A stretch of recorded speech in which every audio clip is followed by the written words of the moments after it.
ಅಮ್ಮ, ಈ ಸಂಡೆಗೆ ಚಿಕನ್ ಬೇಡ, ಮೊಟ್ಟೆ ಬಿರಿಯಾನಿ ಮಾಡ್ಕೊಡ್ತೀಯಾ? ಅವ್ವ ಬಂದಾಗ ಮಾಡಿಕೊಟ್ಟಿದ್ದೆ ಅಲ್ಲ, ಆ ಟೇಸ್ಟ್ ಮಾಡಿಕೊಡ್ತೀಯ ಅಮ್ಮ ಪ್ಲೀಸ್? ಆಯಿತು ಬಿಡು ಚಿನ್ನಿ, ನೀನು ಕೇಳೋದು ಹೆಚ್ಚು, ನಾನು ಮಾಡೋದು ಹೆಚ್ಚು. ಇವತ್ತು ಮೊಟ್ಟೆ ಬಿರಿಯಾನಿಯನ್ನು ಕುಕ್ಕರಲ್ಲಿ ಹೇಗೆ ಮಾಡೋದಂತ ನೋಡೋಣ ಬಾ. ಮೊದಲಿಗೆ ಒಂದು ಕುಕ್ಕರ್ ತಗೊಂಡು ಎಣ್ಣೆಯನ್ನು ಹಾಕ್ಕೋತಾ ಇದ್ದೀನಿ. ನಾನು 2 ಗ್ಲಾಸ್ ಅಕ್ಕಿ ತೊಗೊಂಡಿದ್ದು. ಅಕ್ಕಿಗೆ ಬೇಕಾಗುವಷ್ಟು ಎಣ್ಣೆ ಚೆನ್ನಾಗಿ ಕಾದ್ಮೇಲೆ ಒಂದೇ ಒಂದು ಪಲಾವ್ ಎಲೆನ ಪೀಸ್ ಮಾಡಿ ಹಾಕಿದ್ದೀನಿ. ಅರ್ಧ ಚಮಚದಷ್ಟು ಸೋಂಪು, 1 ಚಕ್ರ ಮಗ್ಗಿ ಹಾಕ್ತಾಯಿದ್ದೀನಿ. ಪಲಾವ್ ಸ್ಪೈಸಸ್ ಏನಿದೆ ಎಲ್ಲವನ್ನೂ ಹಾಕೋಬೇಕಾಗುತ್ತೆ. ಈಗ ಒಂದು 3 ಲವಂಗ, 1 ಪೀಸ್ ಚಕ್ಕೆ ಹಾಕ್ತಾಯಿದ್ದೀನಿ. ಹಾಗೆ ಕಸ್ತೂರಿ ಮೆಂತಿ ಮೇಯ್ನಾಗಿ ರುಚಿ ಕೊಡುತ್ತೆ, ಹಾಗಾಗಿ 1-2 ಚಮಚದಷ್ಟು ಕಸ್ತೂರಿ ಮೆಂತಿಯನ್ನು ಹಾಕಿ ಈ ಒಗ್ಗರಣೆಯನ್ನು ಚೆನ್ನಾಗಿ ಒಂದು ರೌಂಡ್ ಮಿಕ್ಸ್ ಮಾಡ್ಕೊಳ್ಳೋಣ. ಈಗ ಇದಕ್ಕೆ ಒಂದು 10 ಹಸಿಮೆಣಸಿನಕಾಯಿ ಉದ್ದಕ್ಕೆ ಕಟ್ ಮಾಡಿ ಹಾಕ್ತಾಯಿದ್ದೀನಿ. ಹಾಗೆ 2 ದಪ್ಪದ ಈರುಳ್ಳಿಯನ್ನು ಹಾಕ್ತಾಯಿದ್ದೀನಿ. ಹಾಕಿ ಚೆನ್ನಾಗಿ ಕಲರ್ ಚೇಂಜ್ ಆಗೋವರೆಗೂ ಇದನ್ನು ಫ್ರೈ ಮಾಡ್ಕೊಳ್ಳೋಣ. ಬಿರಿಯಾನಿಗಳಿಗೆ ಈರುಳ್ಳಿ ಮತ್ತು ಈ ಮಸಾಲ ಕಲರ್ ಕೆಂಪು ಕಲರ್ಗೆ ಬರಬೇಕು, ಅಲ್ಲಿವರೆಗೂ ಇದನ್ನು ಮೀಡಿಯಮ್ ಫ್ಲೇಮಲ್ಲಿ ಫ್ರೈ ಮಾಡಿಕೊಂಡು ಈಗ ಪುಡಿಗಳನ್ನು ಹಾಕ್ಕೊಳ್ಳೋಣ. 2 ಚಮಚದಷ್ಟು ಧನಿಯಾ ಪುಡಿ ಸೇರಿಸ್ಕೊಳ್ತಾ ಇದ್ದೀನಿ. ಹಾಗೆ 1 ದೊಡ್ಡ ಚಮಚದಷ್ಟು ಖಾರದ ಪುಡಿ ಸೇರಿಸ್ಕೊಂಡು, ಹಾಗೆ 1/4 ಚಮಚದಷ್ಟು ಅರಿಶಿಣ ಪುಡಿಯನ್ನು ಸೇರಿಸ್ಕೊಂಡು ಚೆನ್ನಾಗಿ ಒಂದು ರೌಂಡ್ ಮಿಕ್ಸ್ ಮಾಡ್ಕೊಳ್ಳೋಣ. ಈಗ 1 ಚಮಚದಷ್ಟು ಉಪ್ಪನ್ನು ಹಾಕ್ಕೊಳ್ತಾ ಇದ್ದೀನಿ. ಹಾಗೆ ಬಿರಿಯಾನಿ ಪೌಡರ್ 1 ಚಮಚ,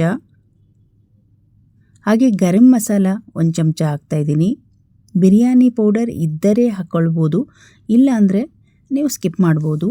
ಈಗ ಬೇಯಿಸಿರುವ ಮೊಟ್ಟೆ 5 ಮೊಟ್ಟೆಯನ್ನು ತೊಗೊಂಡಿದ್ದೀನಿ.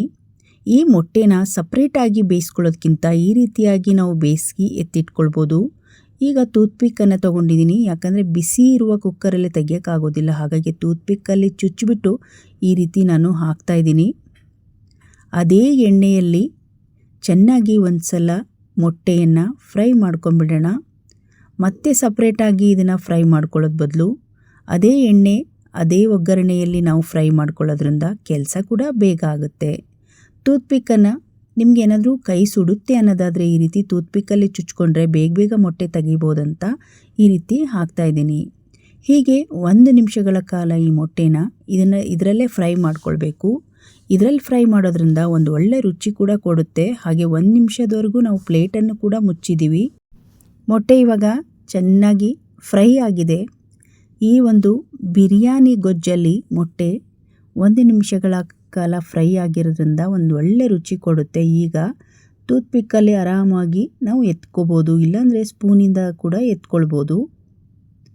ಕಡ್ಡಿ ಹಿಡಿದು ಎತ್ತಿದ್ರೂ ಕೂಡ ಬಂದ್ಬಿಡುತ್ತೆ. ಈಗ ಮೊಟ್ಟೆ ರೆಡಿ ಆಯಿತು ನೋಡಿ, ಇಷ್ಟು ಚೆನ್ನಾಗಿ ಮೊಟ್ಟೆ ರೆಡಿ ಆಗಿದೆ, ಫ್ರೈ ಆಗಿದೆ. ಇದೇ ಗೊಜ್ಜಿಗೆ ಈಗ 1 ಟೊಮೊಟೊ, ಹಾಗೆ ಕೊತ್ತಂಬರಿ, ಪುದೀನ, 1-2 ಹಸಿಮೆಣಸಿನಕಾಯಿ ಹಾಕಿ ಪೇಸ್ಟ್ ಮಾಡ್ಕೊಂಡಿದ್ದೆ. ಆ ಪೇಸ್ಟನ್ನು ಇವಾಗ ಹಾಕ್ತಾಯಿದ್ದೀನಿ. ಟೊಮೆಟೊ ಒಂದೇ ಸಾಕಾಗುತ್ತೆ, ಹಣ್ಣಾಗಿರುವ ಟೊಮೆಟೊ ತೊಗೊಂಡಿದ್ದೀನಿ. ಹಾಗೆ ಈಗ ಶುಂಠಿ, ಬೆಳ್ಳುಳ್ಳಿ, ಈರುಳ್ಳಿ ಈ 3 ಹಾಕಿ ಪೇಸ್ಟ್ ಮಾಡಿ ಹಾಕ್ತಾಯಿದ್ದೀನಿ. ಅರ್ಧ ಈರುಳ್ಳಿ, 1-2 ಬೆಳ್ಳುಳ್ಳಿ, ಹಾಗೆ ಸ್ವಲ್ಪ ಶುಂಠಿನ ಹಾಕಿ ಸ್ವಲ್ಪ ನೀರು ಜೊತೆಗೆ ಪೇಸ್ಟ್ ಮಾಡಿ ಹಾಕ್ತಾಯಿದ್ದೀನಿ. ಇದೆರಡನ್ನು ಹಾಕಿ ಚೆನ್ನಾಗಿ ಒಂದು ರೌಂಡ್ ಮಿಕ್ಸ್ ಮಾಡ್ಕೊಂಬಿಡೋಣ. ನಾವು ಯಾವತ್ತೇ ಒಂದು ಬಿರಿಯಾನಿ, ಚಿಕನ್ ಬಿರಿಯಾನಿ ಆಗಿರ್ಬೋದು, ಮೊಟ್ಟೆ ಬಿರಿಯಾನಿ ಆಗಿರ್ಬೋದು, ಗ್ರೇವಿನ ಚೆನ್ನಾಗಿ ನಾವು ರೆಡಿ ಮಾಡ್ಕೊಳ್ಬೇಕು. ಸ್ವಲ್ಪ ಕೂಡ ನೀರಿನಂಶ ತಾಗಬಾರ್ದು. ಅದಕ್ಕೆ ಇದನ್ನು ಒಂದು 5-10 ನಿಮಿಷಗಳ ಕಾಲ ಈ ಗ್ರೇವಿನ ಚೆನ್ನಾಗಿ ಕುದಿಸ್ಕೊಳ್ಬೇಕು. ಅಂದರೆ ನೀರಿನ ಅಂಶ ಎಲ್ಲ ಹೋಗಿ ಬರೀ ಎಣ್ಣೆ ಮಾತ್ರ ಮೇಲೆ ತೇಲಬೇಕು. ಅಲ್ಲಿವರೆಗೂ ಇದನ್ನು ಕುದಿಸ್ಕೊಂಡ್ಬಿಟ್ರೆ ನಮ್ಮ ಮೊಟ್ಟೆಗೆ ಮಾಡುವ ಗ್ರೇವಿ ರೆಡಿ ಆಗುತ್ತೆ. ಇದನ್ನು ಇವಾಗ ಪ್ಲೇಟ್ ಮುಚ್ಚಿ ಒಂದು 5-10 ನಿಮಿಷಗಳ ಕಾಲ ಇದನ್ನು ಬೇಯಿಸ್ಕೊಳ್ಳೋಣ.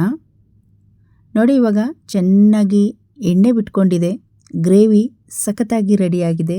ಸೇಮ್ ಚಿಕನ್ ಗ್ರೇವಿಗೂ ಕೂಡ ಇದೇ ರೀತಿಯಾಗಿ ಗ್ರೇವಿ ರೆಡಿ ಆಗಬೇಕು. ಈಗ 2 ಗ್ಲಾಸ್ ಸೋನಾ ಮಸೂರಿ ಅಕ್ಕಿಯನ್ನು ತೊಳೆದು ಒಂದು 10 ನಿಮಿಷಗಳ ಕಾಲ ನೆನೆಸಿಟ್ಟಿದ್ದೆ, ಅದನ್ನು ಹಾಕ್ತಾಯಿದ್ದೀನಿ. ನೆನೆಸಿಡೋದ್ರಿಂದ ಅಕ್ಕಿ ತುಂಬ ಚೆನ್ನಾಗಿ ಉದ್ರುದ್ರಾಗಿ ಬರುತ್ತೆ. ಈಗ ಈ ಒಗ್ಗರಣೆಲೆ ಒಂದು 5 ನಿಮಿಷಗಳ ಕಾಲ ಇದನ್ನು ಫ್ರೈ ಮಾಡ್ಕೊಳ್ಬೇಕಾಗುತ್ತೆ. ಈ ರೀತಿ ಫ್ರೈ ಮಾಡ್ಕೊಳ್ಳೋದ್ರಿಂದ ಕೂಡ ಉದ್ರುದ್ರಾಗಿ ಬರುತ್ತೆ, ಅಕ್ಕಿ ಮುದ್ದೆ ಆಗೋದಿಲ್ಲ. ನೋಡಿ ಇವಾಗ ಒಂದು 5 ನಿಮಿಷ ಚೆನ್ನಾಗಿ ಇದನ್ನು ಫ್ರೈ ಮಾಡಿಕೊಂಡು ನಮಗೆ 2 ಗ್ಲಾಸ್ ಅಕ್ಕಿ ತೊಗೊಂಡಿದ್ದೀನಿ, 4 ಗ್ಲಾಸ್ ಕರೆಕ್ಟಾಗಿ ನೀರನ್ನು ಹಾಕ್ತಾಯಿದ್ದೀನಿ. ಕರೆಕ್ಟಾಗಿರಬೇಕು ನೀರು. ನಾವು ಈ ನೀರನ್ನು ಚೆನ್ನಾಗಿ ಒಂದು ರೌಂಡ್ ಕುದಿಸ್ಕೊಂಬಿಡೋಣ. ಡೈರೆಕ್ಟಾಗಿ ಕುಕ್ಕರ್ ಕ್ಯಾಪನ್ನು ಮುಚ್ಚೋದು ಬದಲು ಫಸ್ಟು ನೀರನ್ನು ಈ ರೀತಿ ಕುದಿಸ್ಕೊಂಬಿಡಬೇಕು. ಈ ರೀತಿ ಕುದಿಸೋದ್ರಿಂದ ಕೂಡ ಅನ್ನ ಉದುರಾಗಿ ಬರುತ್ತೆ, ಮುದ್ದೆ ಆಗೋದಿಲ್ಲ. ಎಲ್ಲವನ್ನು ಕರೆಕ್ಟಾಗಿ ನಾವು ಫಾಲೋ ಮಾಡಿಕೊಳ್ಬೇಕು. ಸ್ವಲ್ಪ ಕೊತ್ತಂಬರಿ ಸೊಪ್ಪನ್ನು ಹಾಕಿ, ಎಳೆ ಬೀನ್ಸ್ ಇದ್ದರೆ ಈ ರೀತಿ ಎಳೆ ಬೀನ್ಸನ್ನು ಕಟ್ ಮಾಡಿ ಸಣ್ಣದಾಗಿ ಕಟ್ ಮಾಡಿ ಹಾಕ್ತಾಯಿದ್ದೀನಿ. ಈಗ ಮೊಟ್ಟೆಯನ್ನು ಸೇರಿಸ್ಕೊಳ್ಳೋಣ. ಈ ರೀತಿ ಅಕ್ಕಿ ಚೆನ್ನಾಗಿ ಕುದ್ದ ಮೇಲೆ ಮೊಟ್ಟೆಯನ್ನು ಸೇರಿಸ್ಕೊಂಡು ಮಿಕ್ಸ್ ಮಾಡಬಾರ್ದು. ಹಾಗೆ ಈ ಕುಕ್ಕರ್ ಲಿಟ್ಟನ್ನು ಕ್ಲೋಸ್ ಮಾಡಿಬಿಡಬೇಕು. ಕ್ಲೋಸ್ ಮಾಡಿ ಒಂದೇ ವಿಶಿಲ್ ಆದರೆ ಸಾಕಾಗುತ್ತೆ. ಇವಾಗ ನೋಡಿ, ಒಂದು ವಿಶಿಲ್ ಆದಮೇಲೆ ಸ್ವಲ್ಪ ತಣ್ಣಗಾದಮೇಲೆ ಓಪನ್ ಮಾಡ್ತಾ ಇದ್ದೀನಿ. ಬಿಸಿ ಬಿಸಿಯಾಗಿರುವ ಉದುರುದ್ರ ಆಗಿರುವ ರುಚಿಕರವಾಗಿರುವ ಮೊಟ್ಟೆ ಬಿರಿಯಾನಿ ರೆಡಿ ಆಯಿತು ನೋಡಿ. ಈ ರುಚಿಯಾಗಿರುವ ಮೊಟ್ಟೆ ಬಿರಿಯಾನಿ ನಿಮಗೆ ಯಾವ ಹೋಟೆಲಲ್ಲಿ ಕೂಡ ಸಿಗೋದಿಲ್ಲ, ಅಷ್ಟೊಂದು ರುಚಿಯಾಗಿರುತ್ತೆ. ಇವಾಗ ನೋಡಿ, ಬಿಸಿ ಬಿಸಿಯಾಗಿರುವ ಮೊಟ್ಟೆ ಬಿರಿಯಾನಿ ರೆಡಿ ಆಯಿತು. ಇವಾಗ ಒಂದು ತಟ್ಟೆಗೆ ಸರ್ವ್ ಮಾಡ್ಕೊಳ್ತಾ ಇದ್ದೀನಿ. ನೀವು ಕೂಡ ಇದೇ ವಿಧಾನದಲ್ಲಿ ಮೊಟ್ಟೆ ಬಿರಿಯಾನಿನ ಮಾಡ್ಬೋದು. ಯಾವಾಗಾದರೂ ಚಿಕನನ್ನು ತಿಂದು ಬೇಜಾರಾದಾಗ ಮೊಟ್ಟೆಯಲ್ಲಿ ಒಂದು ರೆಸಿಪಿ ಮಾಡಬೇಕು ಅಂತ ಬಂದಾಗ ಮೊಟ್ಟೆ ಬಿರಿಯಾನಿನ ಟ್ರೈ ಮಾಡಿ. ಇದೇ ವಿಧಾನದಲ್ಲಿ ಟ್ರೈ ಮಾಡಿ, ತುಂಬ ರುಚಿಯಾಗಿರುತ್ತೆ. ಮಾಡುವ ವಿಧಾನ ಕರೆಕ್ಟಾಗಿ ಶೇರ್ ಮಾಡಿದ್ದೀನಿ. ಅದೇ ವಿಧಾನದಲ್ಲಿ ನೀವು ಕೂಡ ಟ್ರೈ ಮಾಡ್ಬೋದು. ಈ ಉದುರುದ್ರ ಆಗಿರುವ ಮೊಟ್ಟೆ ಬಿರಿಯಾನಿ ವಿಧಾನ ನಿಮಗೆ ಇಷ್ಟ ಆದರೆ ಒಂದು ಲೈಕ್ ಮಾಡಿ, ಈ ವಿಡಿಯೋವನ್ನು ಶೇರ್ ಮಾಡಿ. ಇನ್ನಷ್ಟು ವಿಡಿಯೋಗಳಿಗಾಗಿ ನಮ್ಮ ಚಾನಲನ್ನು ಸಬ್ಸ್ಕ್ರೈಬ್ ಮಾಡ್ಕೊಳ್ಳಿ. ಮತ್ತೆ ಮುಂದಿನ ಹೊಸ ವಿಡಿಯೋಗಳೊಂದಿಗೆ ಸಿಗೋಣ. ಅಲ್ಲಿಯವರೆಗೂ ಧನ್ಯವಾದಗಳು.